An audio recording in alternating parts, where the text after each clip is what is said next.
Salut les amis, comment vous allez? J'espère que vous allez très bien. Moi, je me porte à merveille. On va démarrer maintenant avec cette partie consacrée à la formation du CSS. Dans cette partie, on va voir le formatage du test en CSS. Bien sûr, quand on parle de formatage du test, c'est pas que on va apprendre quelque chose qui va nous permettre de supprimer tous les tests de votre mémoire et c'est pas ça.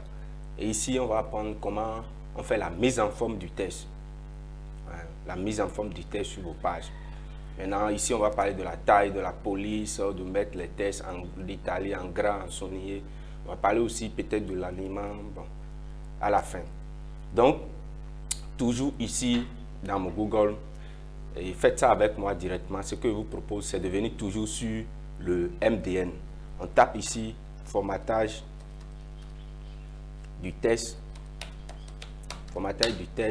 CSS, et puis on tape MDN, entrée. On note directement, on va venir sur ici, initiation à la mise en forme du test. Donc on clique directement, nous sommes sur notre site MDN.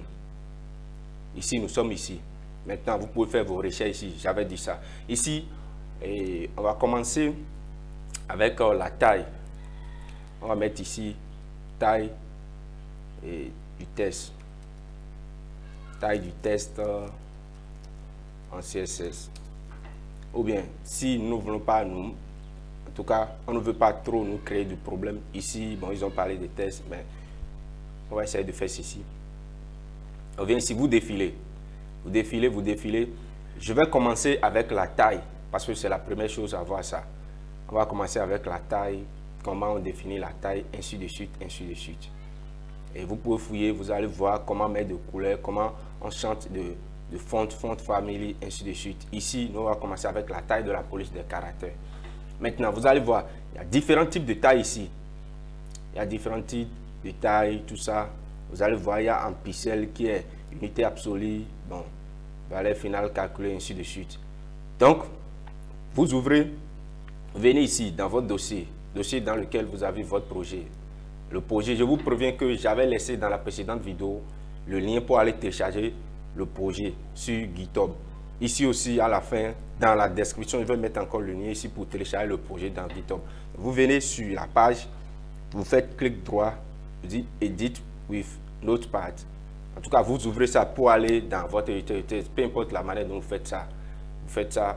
J'essaie d'ouvrir ça de différentes manières pour que vous puissiez comprendre. Maintenant, nous sommes ici. Voilà.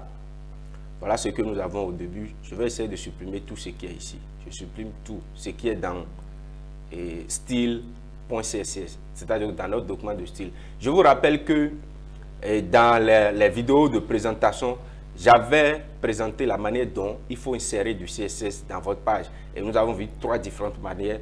Et puis nous avons vu la manière où il faut mettre ça directement sur les balises avec l'attribut style. Ou nous avons vu une autre manière où il faut mettre ça dans l'entête de votre page, le head. Et il faut mettre entre la balise style aussi. Et puis nous avons vu là où il faut associer, il faut créer un fichier à part, il faut l'associer à votre document.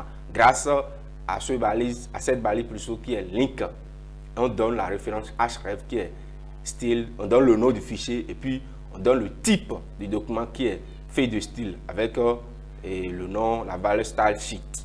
Donc c'est un peu ça. Ici nous sommes sur style.css que nous avons créé. Maintenant, je viens ici. On veut voir les tailles. Maintenant, je vais venir ici.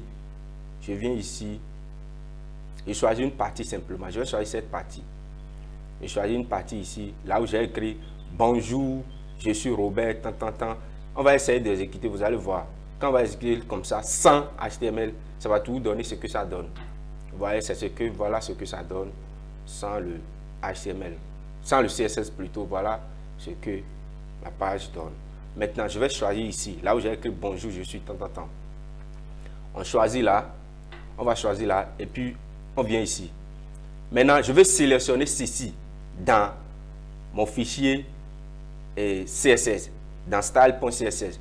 Je vais choisir ce paragraphe. Pour faire le choix, nous avons plusieurs P. Quand on met ici, on va le choisir avec, on va sélectionner ça avec P comme ça, on fait comme ça. Vous allez voir, ça ne va pas marcher, je vous ai expliqué. Parce que si nous définissons une propriété, si la propriété va s'appliquer à tout ce qui est sur la page, à tous les P qui sont sur la page, parce qu'il y a différents P, il y a P ici, il y a P partout. Par conséquent, au lieu de faire ça, on va donner un nom unique à ce paragraphe. Et j'ai dit pour faire ça, on utilise soit classe, on utilise soit ID. J'ai expliqué la différence entre ID et classe dans la précédente vidéo. Si vous n'avez pas encore regardé, allez regarder pour savoir la différence entre classe et puis ID. Maintenant, je donne ici classe. Vous savez pourquoi j'ai fait ça? Classe égale. Je donne par exemple ce nom, je donne paragraphe. Par exemple, pour donner un nom, j'ai dit il faut donner un nom qui a du sens. Donc je donne paragraphe. J'enregistre. Je viens ici. Je vais sélectionner maintenant quoi? Ce paragraphe qui a pour classe paragraphe. Par conséquent, pour dire que je vais sélectionner le nom d'une classe, on met point. Et on met maintenant le nom de classe, paragraphe. Je fais ça, je viens ici. Maintenant, la taille, on va essayer de voir les tailles. Maintenant, comment on modifie la taille de vos éléments? Il y a des éléments qui ont de grande taille, de petite taille, tout ça là. Il y a différents types de tailles en CSS. On va voir. Premièrement, il y a des tailles qu'on appelle les tailles absolues. Les tailles absolues se définissent par truc là. Les tailles absolues se définissent par l'unité qui est pixel. Vous voyez? Maintenant, pour définir les tailles absolues, on fait comment? Et maintenant, pour définir la taille, on dit, je vais modifier la taille, on dit font. Font, pour dire qu'on va s'attaquer maintenant aux écritures. Vous voyez, on dit font. Maintenant, on met tiret ici, on met size, qui veut dire taille. En anglais, ça veut dire font size. Si vous voulez modifier la taille des écritures, font pour dire écriture et puis size, font size. Et vous mettez maintenant ce que vous voulez. Si je veux une taille absolue, je mets par exemple maintenant, je veux que ça soit 34 pixels. 34 pixels. Et puis je mets point virgule. 34 pixels. Si vous venez ici, c'était ici, non? On va essayer de voir si ça va modifier. On actualise. Vous voyez, ça a pris 34 pixels. Ça a modifié la taille simplement comme ça. C'est comme ça qu'on fait. Maintenant, on dit ici, si vous mettez des éléments, on va essayer de changer. On va mettre 24. On va voir si ça va encore changer. Si on fait ceci, vous voyez, ça change. Maintenant, quand on donne la taille en pixels, la pixel c'est une unité absolue. Ça veut dire une unité absolue, c'est-à-dire qu'on utilise souvent sur l'écran de vos appareils électroniques, que ce soit votre PC ou bien votre tablette, ainsi de suite.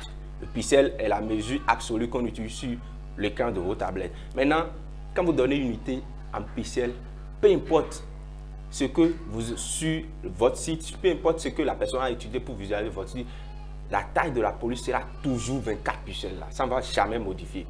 Ça veut dire quoi? Si vous donnez ici nous sommes sur un ordinateur 24 pixels. Si la personne utilise un appareil électronique, un autre appareil comme par exemple un Android, bien une tablette, ou bien ainsi de suite, des portables téléphoniques à petit écran, vous allez voir, la taille sera toujours 24 pixels. Du coup, la taille peut devenir trop grande que l'écran du téléphone. Et du coup, la personne sera obligée de défiler, de faire ci, de faire ça. Regardez, je vais vous montrer quelque chose. Faites clic droit ici. Clic droit et allez sur inspecter et cliquez comme ça. Inspecter, je vais ramener ça en bas ici pour que ça soit un peu bon. Je ramène ça en bas ici. Maintenant c'est bon, non? Maintenant venez ici. Venez ici, là où ils ont mis un truc à comme portable téléphone et cliquez là-dessus. Vous allez voir, c'est venu sous forme de téléphone. Vous voyez? Et puis vous pouvez changer le type. Ici c'est Galaxy Fold. Vous cliquez ici, vous pouvez changer ça. Vous pouvez voir Motorola G4, vous voyez, vous pouvez changer. Du coup, vous allez voir, la taille est toujours 24 pixels. Ça ne va jamais changer là. Peu importe le type de téléphone, c'est toujours 24 pixels. Vous voyez, non? Et puis, ça là, c'est comme téléphone. Voilà la manière dont vous pouvez visualiser. Si vous réalisez vos sites, vous pouvez voir sa taille sur des téléphones portables, ainsi de suite. Vous voyez, non? Donc, c'est comme ça. Donc, si vous venez ici, vous choisissez iPad. Voilà. Comme ça va se présenter. Ainsi de suite, ainsi de suite. Donc, c'est comme ça, on essaye de regarder son site sur des téléphones portables.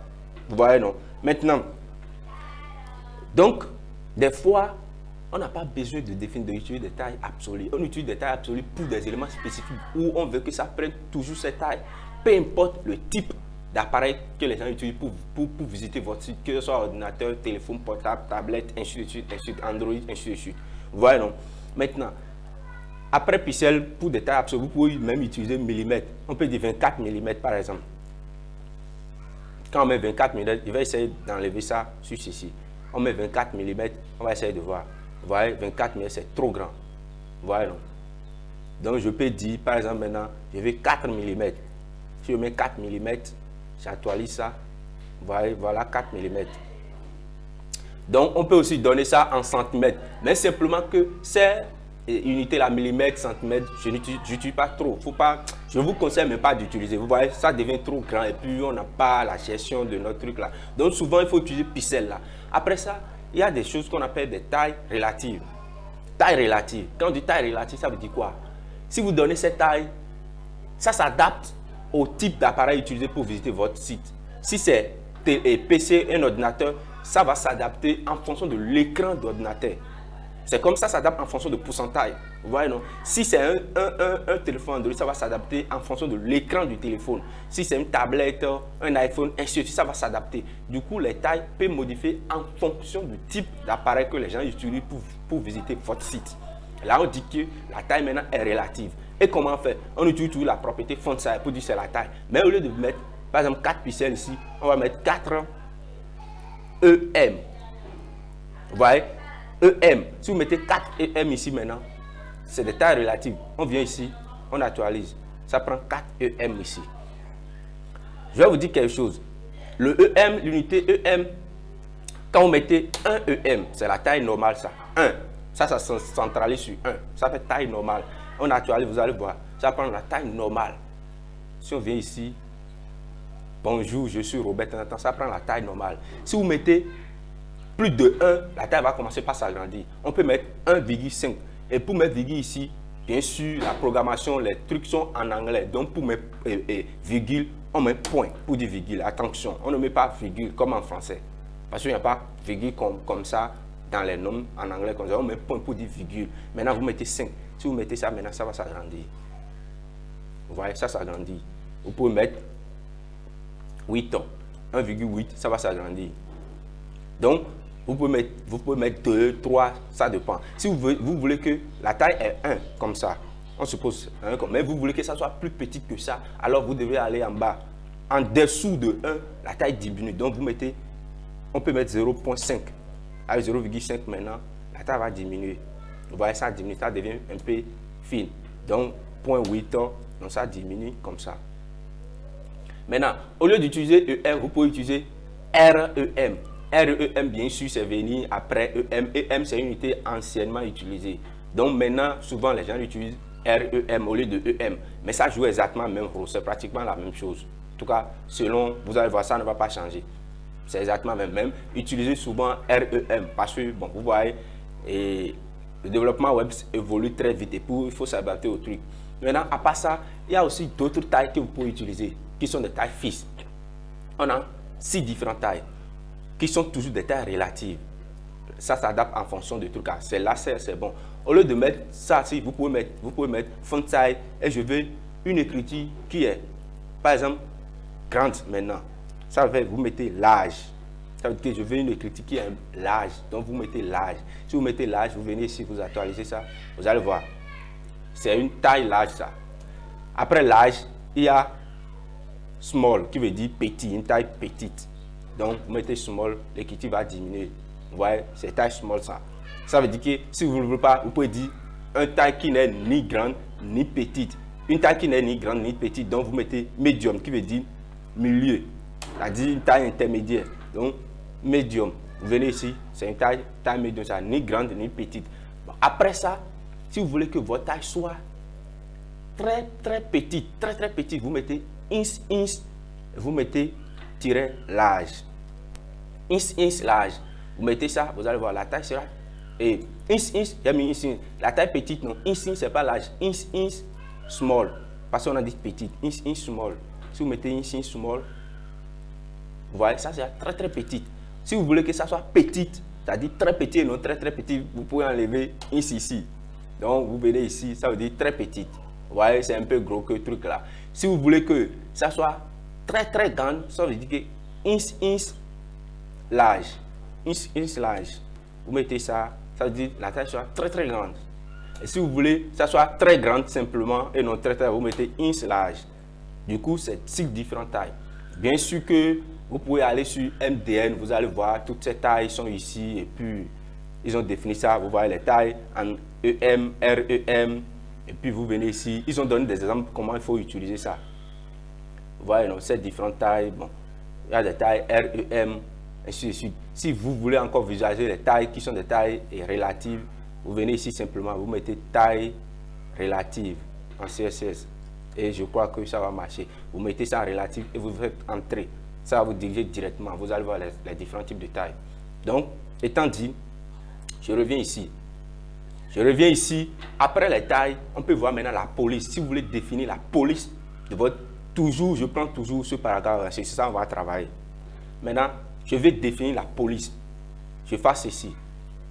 Maintenant, on a vu comment il faut définir la taille. Je vais définir la police. C'est-à-dire le type de caractère, d'écriture, tout ça là. Je définis la police, on met, pour dire c'est la police, on met font, pour dire toujours les écritures, font family. Font family, on met 2 points.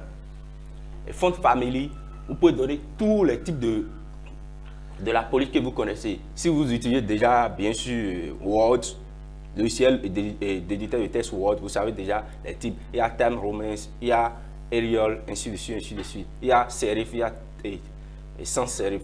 Vous voyez, par défaut, c'est l'écriture que ça prend ça. Si vous n'aimez pas trop l'écriture, vous pouvez dire non. Au lieu de prendre ça là, je veux que ça soit et serif, par exemple. Vous mettez, c'est-à-dire la taille que vous connaissez, le type de police que vous connaissez comme d'habitude. Vous voyez, non? Donc, vous mettez ici serif, vous actualisez. Ça ne change rien. Ça veut dire pas défaut, c'est serif, ça prend. Vous voyez, non? Donc, si je ne veux pas que ça prenne serif, je mets sans serif. Sans serif comme ça. Et vous actualisez. Et je vous conseille aussi de mettre, comment on dit, les trucs qui sont, je vais vous montrer quelque chose. Sans serif. Je viens ici, je vais exécuter avec un autre navigateur Firefox pour voir. Attention, j'exécute ça comme ça. Donc, on actualise ça, c'est ce que ça donne. On va essayer de voir. On va mettre sans serif. C'est bon. Donc, la taille par défaut, c'est ça. Vous voyez, non? Vous donnez le type de police. Et pour faire ce truc là, pour faire des recherches, on va essayer de voir les différents types de police que nous connaissons, tout ça là. On va essayer de voir ça.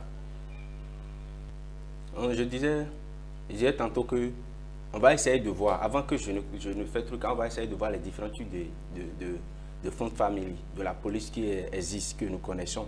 Si vous venez ici, venez toujours ici sur MDN et on va essayer de taper ici police. Vous voyez, tapons police comme ça.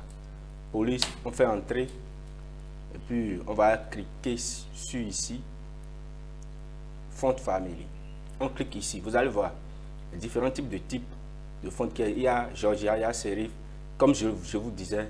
Il y a centre serif, ainsi de suite, ainsi de suite. Maintenant, on va mettre Georgia. Ici ou bien, on va mettre le Georgia d'abord. Vous allez voir. On va essayer d'essayer quelques-uns, vous allez voir. Donc, on met ici, c'est Georgia. Donc, on met Georgia. Vous voyez, non? De cette façon exactement. Georgia de cette façon. Maintenant, on va essayer d'exécuter. On vient ici, on exécute, on va voir. Vous voyez, ça a changé ça, l'aspect. Peut-être vous n'avez pas trop remarqué ceci. Je vais essayer de choisir un autre qui est un peu truc là. On va choisir sans serif. Sans serif que je voulais vous montrer avant. Donc, on met ici, on va mettre ici sans. Il y a ici tiret, j'ai oublié avant. Sans serif. Pourquoi c'est toujours bon d'avoir documentation ici. Donc, sans serif ici, on vient ici, on actualise. Vous voyez l'aspect que ça a pris. Donc ça a changé automatiquement. Il y a plusieurs types que vous pouvez tenter. On peut venir ici aussi et tenter ceci. Il y a sans serif, il y a serif, il y a cursive, il y a système UI. Système UI. On va tester système UI. Système-UI. On tente ça. Système UI. On vient ici, on va actualiser. Ça a changé. Vous voyez, système UI. Donc, ainsi de suite, il y a plusieurs que vous pouvez tenter ou bien en fonction de ce que vous voulez, ce qui vous plaît. Il y a beaucoup de choses qui sont ici. Simplement que, en tout cas, c'est des polices que vous utilisez de façon à dire que tous les jours, quotidiennement, dans tout ce que vous voulez. Mais le problème, c'est que je vais vous montrer quelque chose rapidement. Regardez, Gilles Sens. Gilles Sens. Si vous me mettez une police, le nom d'une police, qui a d'espace. On a ici Gilles, ici espace Sens. Au lieu de mettre ça comme ça, vous mettez ça entre guillemets, entre double quote. Vous mettez le nom entre double quote comme ça. S'il y a espace entre le nom, et si vous mettez ça, venez ici maintenant, vous tentez ça, vous allez voir ça va fonctionner. Vous voyez, ça a changé encore l'aspect. Ici, toujours ici. Donc c'est comme ça, on met. Quand il y a d'espace entre le nom de la police, vous mettez double quote. Maintenant, vous allez voir, toutes ces polices sont un peu limitées. Vous voyez, c'est un peu limité. Du coup, ça ne donne pas souvent ce que nous voulons que ça donne, ainsi de suite, tout ça là. Mais avant de parler de ça, je vais vous montrer quelque chose. Si vous testez, la fois dernière, je vous ai dit, regardons par exemple système UI maintenant. On va prendre système UI, on va essayer de voir quelque chose. Quand on fait système, système-UI, on vient sur Google Chrome, on actualise ici. C'est que nous avons obtenu ça. On va voir si je n'ai pas mal écrit ça. Système, il semble que c'est petit test ici. Système UI. Quand on vient ici, on actualise ici. On va essayer d'actualiser ça un peu ici. Il semble que, ok, on actualise ça. C'est ce que ça donne ça. Maintenant, on va tester le même système sous Internet Explorer. On va tester ça ici. On teste ça ici. Je vais essayer d'actualiser ça comme ça. Voilà ce que ça a donné ici. Et voilà ce que ça donne ici. Et voilà ce que ça veut dire que Internet Explorer ne connaît pas. Ça a mis ceci maintenant, c'est exactement ce qui est ici. Ça ne connaît pas système UI. Vous voyez, non?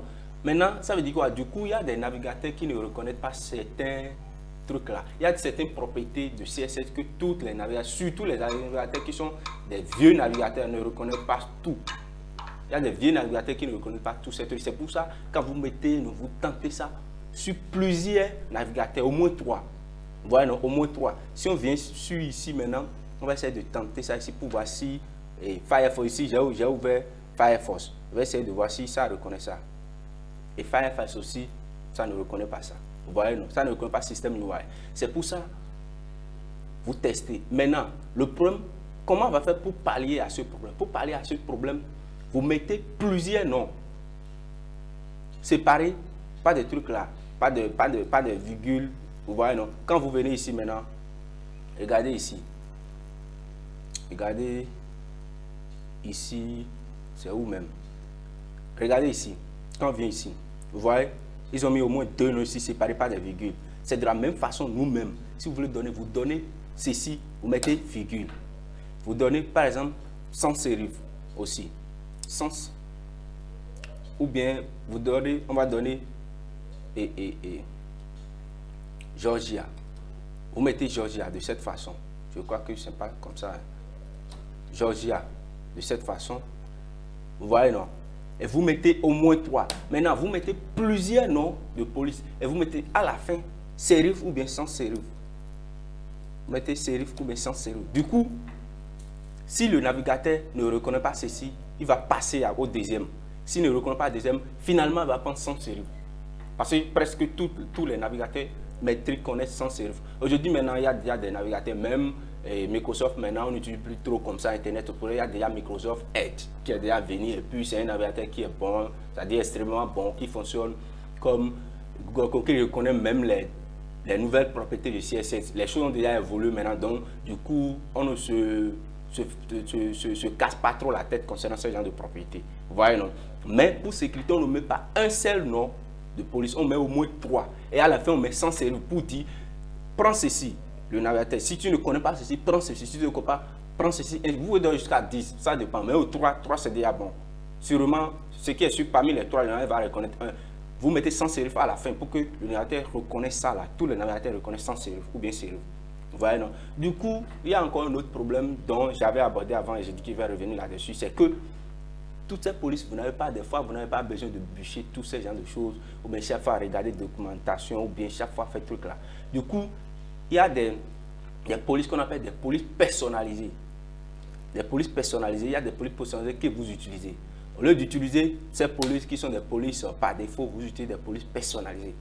Et pour utiliser des polices personnalisées, qu'est-ce qu'on fait? On définit d'abord la police. Et pour définir la police, on met @ que les gens appellent encore arrobase. Vous mettez @font. Je ne sais pas si vous voyez ça, je zoome ça un peu. Vous mettez @ comme arrobase, en tout cas @ ou bien arrobase. Ceci, vous mettez font, vous mettez tiret, vous mettez font, vous mettez face, font face. Vous faites comme ça. Maintenant, vous faites maintenant font family. Vous mettez font family et vous donnez le nom, peu importe le nom que vous voulez. Vous donnez un nom arbitraire à votre police personnalisée parce que vous pouvez personnaliser votre police à vous-même. Voilà, non? Et vous mettez son nom. Vous mettez entre quotes comme ça. Voilà, non? Entre quotes comme ça, vous donnez le nom. Je peux dire ma police. En tout cas, on s'en fout de ce que je donne. Ma police. Et vous mettez virgule. Maintenant, vous donnez maintenant c'est-à-dire quoi, le chemin vers la police que vous voulez définir. Et pour donner le chemin, on met SRC. Vous connaissez déjà cet attribut. Vous mettez 2 points, vous mettez l'URL. Vous mettez entre et à parenthèse comme ça, vous mettez quote. Vous mettez maintenant le chemin vers la police. Le chemin vers la police. Je vais vous montrer. Ici, c'est point virgule, non virgule. Je vais vous montrer.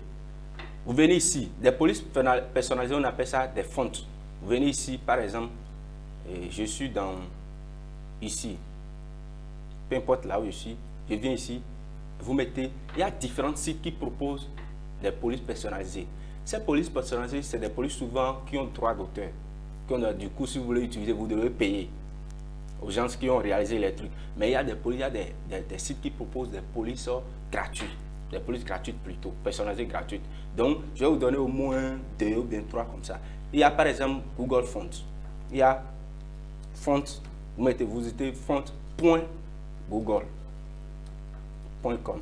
Vous allez diriger directement sur le site de Google qui propose des polices par défaut. Vous voyez, non? Google Fonts. Si vous ne voulez pas écrire fonts.google.com, vous mettez simplement dans la barre de recherche Google Fonts. Ça vous donne des liens, vous cliquez sur ça, vous allez vous regarder ici. Donc il y a différents types de polices personnalisées que Google propose. Il y a par exemple Roboto, il y a Akaya, Televigala, ainsi de suite, des noms. En tout cas, il y a ceci, il y a Source 100 Pro. Et puis, chaque fois quand ils donnent le nom de ces trucs-là, vous voyez, ils écrivent ça pour que vous voyez un peu comment ça se passe. Par exemple, ici, maintenant, je clique ici. Je crois que c'est un peu joli, selon moi. Hein. Vous cliquez là-dessus comme ça. Si vous cliquez sur ça, ça va vous aider directement vers ça. Vous voyez le style. Vous venez ici, voilà le critique. On dit Select this style. Vous cliquez sur Select this style. Ça, vous voulez sélectionner ceci. Vous cliquez là-dessus. Et puis, du coup, vous pouvez copier le lien. Voilà, vous pouvez copier le lien directement ici. Vous copiez le lien comme ça. Par exemple, vous copiez le lien qui va vers ça. Et puis, vous venez ici. Vous collez le lien en haut, complètement en haut comme ça. Vous copiez le lien en haut complètement ici, dans votre CSS. Et du coup, vous n'avez même pas plus besoin de ceci. Voilà, non. Vous n'avez même plus besoin de ça là. Vous venez ici simplement, vous donnez le nom. Vous regardez ici le nom. Je crois que le nom se trouve ici. Et link, là où on met family. Il y en aura quelque part, ils vont mettre family ici. Si vous ne savez pas comment utiliser ça, par exemple, je vais vous montrer quelque chose. Je ne veux pas mettre les trucs là que vous n'allez pas comprendre. Et même il spécifie comment on utilise ça. Hein? Ici, c'est le lien. Vous venez ici. C'est ce route to specific the family. Donc, vous venez ici, vous mettez ça. Vous copiez ceci et vous venez ici. Et là où j'avais mis font family, à l'intérieur de ça, vous copiez ça. Vous voyez, non? Vous copiez ça. Exactement tel qu'ils ont présenté ici. Vous copiez ça comme ça. Vous copiez ça. Et puis, vous venez ici maintenant. Vous dites maintenant que je vais utiliser ceci. Ce nom. Je vais utiliser ce nom. Et vous copiez le nom ici. On va essayer de voir ce que ça va donner. Maintenant, vous venez ici maintenant. Ici, vous actualisez ça. Et du coup, ça devrait prendre ça directement. Akaya. Comme il y a espace ici, vous mettez ceci. Et vous mettez ça. Ça là. Et puis ça. Vous mettez ça directement. Je viens. Je vais essayer de copier ce qui est ici aussi. J'enlève ça. Font face. Parce que j'avais dit que vous n'avez pas besoin de ça avant. Et puis ça devrait marcher. Je viens. Et je disais tantôt que ici on va copier ici. Et pourquoi j'ai dit pourquoi ça ne marche pas? Je viens ici. Je viens ici, je mets font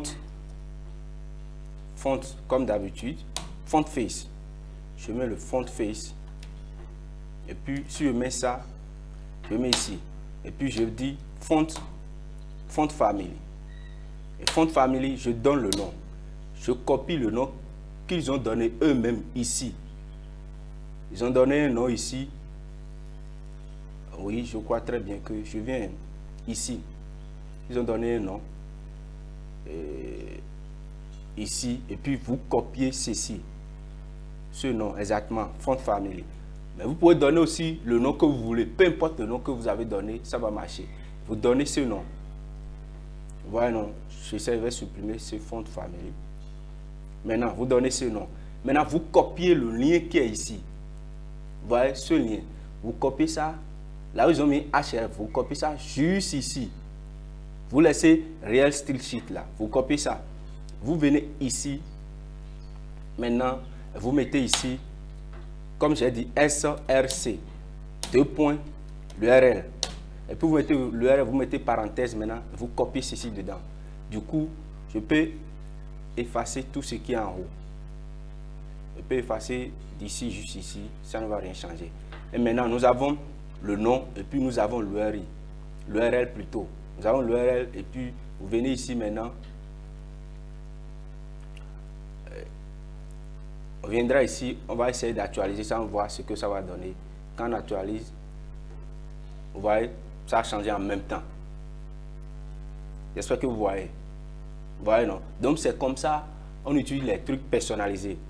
On utilise toujours @fontface. Font family, vous donnez le nom et ceci. Et le même nom revient ici.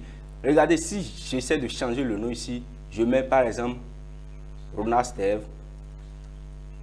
Ronald Steve. Je mets Ronald Steve. Si je viens ici, normalement, ça devrait marcher. Peu importe le nom que je donne. Ronald Dev. Je mets Ronald Dev là-bas, je mets Ronald Dev ici. Si je viens ici, j'actualise ça. On va essayer d'actualiser pour voir si ça va marcher. Vous voyez, non, ça ne change rien. Ça va toujours marcher. Toujours, ça va toujours marcher. Donc, le nom qui est ici, importe P. Vous donnez le nom que vous voulez. Font family pour donner ce nom que vous allez utiliser après ici. Et vous donnez l'URL. Maintenant, ceci maintenant, ça veut dire quoi? Chaque fois, vous devez avoir de connexion. Et ceci, ça va toujours charger. Vous voyez, c'est un lien. Donc, ça charge toujours à partir d'ici. La police, ça charge ça. Et du coup, ça rend le truc très lent. Des fois, si la connexion de la personne n'est pas trop bonne, ça va rendre ça très lent. Par conséquent, il y a un bouton ici qui me permet de downloader le truc, de télécharger ça. Vous cliquez sur Download. Vous cliquez sur Download. Vous cherchez, vous choisissez là où vous voulez. Ici, je rentre dans ceci, apprendre ça là. Et puis, je mets ça. Je télécharge ça. Ça va se télécharger dedans. Ça, je télécharge dedans. Je viens maintenant ici. Là où je vais télécharger ça, ici. Et puis, je vais extraire ça. J'extrais ça de cette façon. J'extrais ça. Je viens ici maintenant. Et puis, vous allez voir. Il y a le nom. et vous copiez le nom. Vous venez ici, et puis ici, je vais choisir mettre ça directement ici. Ou bien, vous pouvez créer un dossier que je vais nommer par exemple font avec S. Et je mets ceci directement dedans, je déplace ça dedans. Ça veut dire que ma police maintenant est téléchargée maintenant, et c'est dans le fichier de mon site. Donc je n'ai pas besoin d'aller télécharger ça, d'aller donner un lien pour aller télécharger directement au niveau du truc là, au niveau du site. Donc si je n'ai pas de connexion sur là où je suis en train de travailler, maintenant ça va marcher. Vous venez ici maintenant, donc c'est dans font. Et le font est dans le même dossier que ma page d'accueil, page qui est ici. Du coup je viens ici et au lieu de donner l'URL ça là, donc je vais donner simplement l'URL qui redirige vers le fichier qui est sur mon, c'est dans le fichier c'est font, ça pour nom font, et je mets après ça c'est S, je mets slash, et puis je donne maintenant le nom de ça là, ce nom qui est ici. Je peux copier ça, vous mettez ceci et puis vous copiez le nom exactement. Vous pouvez changer aussi le nom, donner le nom que vous voulez, mais ne changez jamais l'extension qui est .ttf. .ttf, c'est l'extension qui précise que c'est un fichier de police. Si vous changez ça, ça va pas marcher. Donc vous copiez tout avec l'extension. Et vous venez ici maintenant. Vous copiez ça ici maintenant. Exactement avec l'extension comme ça. Le nom comme ça, au complet. Le même nom qui est ici. C'est ça vous copiez. Exactement. Et vous mettez ça ici. Vous mettez ça, c'est fini. Même si vous n'avez pas de connexion, ça va marcher. Maintenant, vous venez ici maintenant. Et puis, on va essayer d'actualiser pour voir si ça va marcher. On actualise. On essaie de voir si ça va marcher. Vous voyez, ça a marché.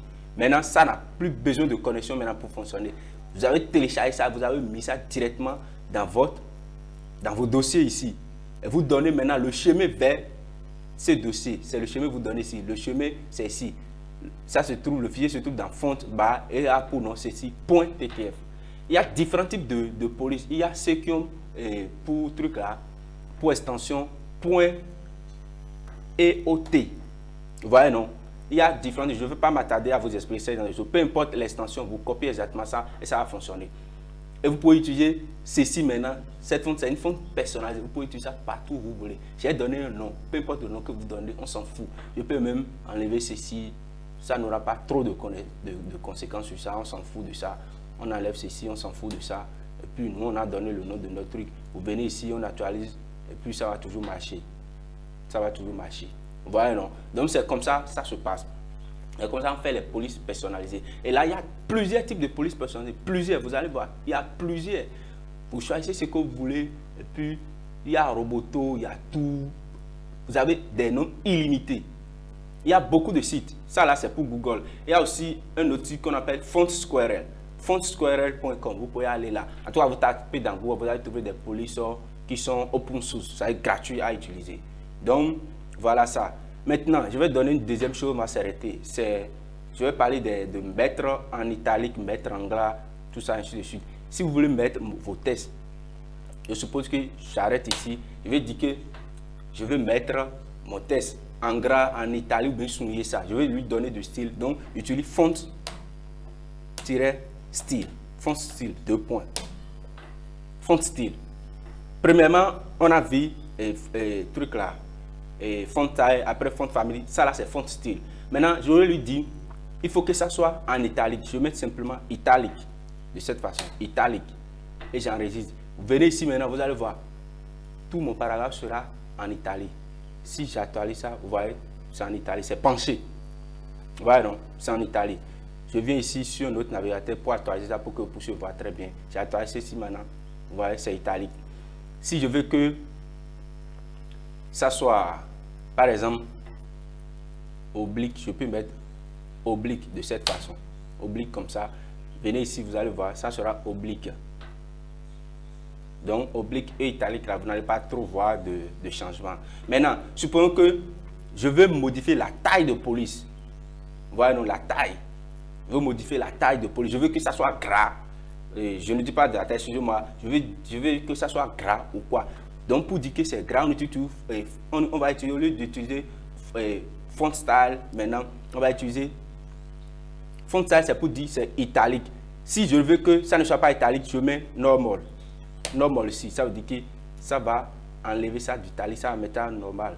Voilà, non, ça va redresser les écritures. Si je mets italique, ça va mettre à italique. Si je mets oblique, ça va trop pencher ça. Maintenant, je mets italique là, je continue. Italique ici. Maintenant, je mets point virgule. Je veux lui donner je veux que ça soit gras ou pas. Donc, je mets font, pour dire font weight. Pour dire que le poids de la police. Donc, je mets font weight, comme ça. Font weight. Je mets 2 points. Pour dire que c'est gras, on met bold. Pour dire que c'est gras, bold.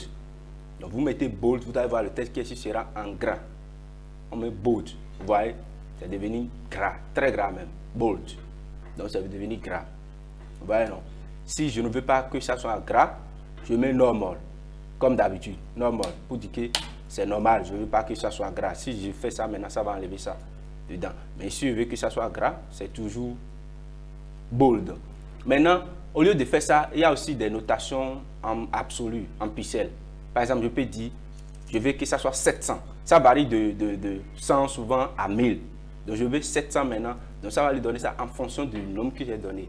Vous voyez, non? 700 maintenant, ça met ça comme ça. Si je mets 100, vous allez voir que ça ne sera pas, vous voyez, non? Vous voyez? Au lieu que ça soit gras, c'est moins gras parce que j'ai mis 100. Si je mets par exemple 900 maintenant, 900, je mets 900, ça sera encore plus gras que si c'était à 700. Donc c'est comme ça, en fait, vous pouvez faire ça comme ça, vous pouvez utiliser bold et normal. Maintenant, si vous voulez souligner votre test, vous voulez souligner, on met test decoration. Je veux décorer le test, test decoration. Je mets 2 points, test decoration. Je veux que ça soit souligné. En anglais, on dit underline. Underline. Puis dire que soit souligné. Underline. Vous allez voir, tout le texte sera souligné. Quand on actualise, très bien, vous voyez, tout le texte est souligné. Underline. Vous pouvez venir ici pour chercher. Vous venez ici pour chercher comme d'habitude. On vient ici, on met test decoration ou bien soulignement. Souligner. Peu importe ce que vous voulez, on peut mettre test decoration pour être rapide. Test decoration. Vous mettez test decoration, la décoration du test. Test decoration. On actualise ça. Si la correction est bonne, maintenant, on ira directement sur ça. Donc, en attendant, pour que le truc me charge, on vient ici. Vous voyez, non? Donc, si vous dites underline, ça veut dire que ça va mettre ça souligné. Si vous voulez que ça souligne ça en haut, donc on met, au lieu de under veut dire en dessous. Donc, vous mettez overline qui veut dire en dessus. Overline. Vous mettez overline, vous actualisez ça, ça va souligner le texte en haut. Tous les textes en haut. On va voir l'effet de overline. Je ne sais pas pourquoi chercher ça de cette façon. Et je crois que l'ordinateur a commencé par avoir. Donc, vous voyez, ça souligne ça en haut. Ça souligne tout en partie d'en haut. En haut, en haut, en haut. Donc, c'est ça, overline. Donc, ici, je crois que ma recherche est déjà bonne ici. Donc, on clique ici, test decoration. Je clique ici. Ça va me rediriger vers quelque chose. Vous voyez, non? Donc, quand vous voyez test decoration, il y a underline. Vous voyez, il y a underline dotted. Bon, je vais laisser les dotted et ainsi de suite. Donc, il y a aussi underline. Vous voyez, underline. Ici, c'est underline. Si vous voyez, vous allez voir overline, ainsi de suite, ainsi de suite. Il y a plusieurs, je vous ai dit. Donc, c'est comme ça. En tout cas, naviguer dedans, vous allez trouver, il y a beaucoup de choses. Il y a par exemple maintenant line through. Line through, ça veut dire barrer ça. Il faut barrer ça. On va mettre line through et voir ce que ça va donner. Line through. Quand on met line through, on vient ici, on va actualiser, ça va barrer le texte. Tout le texte, ça va barrer ça. Vous voyez, le texte est barré. Ça barre ça. Ça fait line through. Donc, vous pouvez chercher. Si vous ne voulez pas que ça fait quelque chose, vous mettez ici simplement none. Si vous mettez none, ça va annuler toute la décoration. None. Vous mettez none, vous actualisez ça directement. Vous voyez ça enlever tout. Donc, du coup, il y a plusieurs. Il y a line through, overline, underline. Et puis, en tout cas, vous essayez de mettre tout ce que vous voulez. Au lieu de mettre une ligne droite, vous pouvez indiquer le ligne, que ce soit en pointillé. Donc, vous mettez dash it, dot it, tout ça là, fouillez. Donc, voilà un peu là où je vais m'arrêter. Prochainement, on va voir l'alignement et les flottants. On va voir ça. Donc, voilà comment on met et on formate un test. Voilà, non. Merci beaucoup. N'oubliez pas de partager la vidéo et de liker la vidéo si vous aimez. Et puis, n'oubliez pas de vous abonner. Merci. on va se voir dans une prochaine vidéo.